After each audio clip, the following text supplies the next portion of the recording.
আসসালামু আলাইকুম ওরহমতুল্লাহি ওয়াবারাকাতু। ছোট্ট বন্ধুরা, আজকে আমরা পড়ব মিম সাকিনের বিবরণ। যজমলা মিমকে মিম সাকিন বলে। মিম সাকিন 3 প্রকারে পড়তে হয়: ইকফায়ে শাফাউই, ইদগামে শাফাউই, ইজহারে শাফাউই। ইকফায়ে শাফাউইর হরফ একটি বা, ইকফায়ে শাফাউইর হরফ একটি মিম।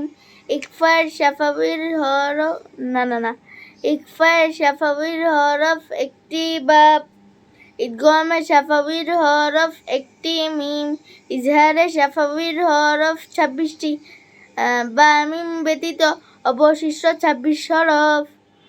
ইকফায়ে শাফাউইর হরফ একটি বা, মিম সাকিনের বামে বা থাকলে মিম সাকিনকে গুন্না সহ পড়াকে ইকফায়ে শাফাউই বলে। যেমন তারমিহিম বিহিজারাত আলাইহিম বিমুসাইতির লাহুম বিল খাইর।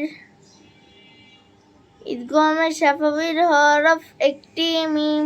মিম সাকিনের বামে মিম থাকলে গুন্না সহ মিলিয়ে পড়াকে ইদগামে শাফাউই বলে। যেমন লাহুম মা ইয়াশা ওয়া আমানাহুম মিন খাউফ আলাইহিম সাদাহ।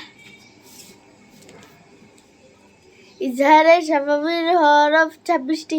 মিম সাকিনের বামে বা থাকলে মিম সাকিনের বামে বা মিম ব্যতীত অবশিষ্ট 26 হরফ হতে যে কোনো এক হরফ থাকলে মিম সাকিনকে গুন্না ছাড়া পড়াকে ইদগামে শাফাউই বলে। যেমন আলহামদু, আলাম তারা, আলাম ইয়াজআল, ওয়ালাম ইউলাদ,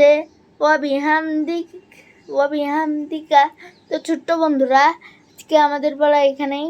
তো আসসালামু আলাইকুম ওরহমতুল্লাহি ওয়াবারাকাতু।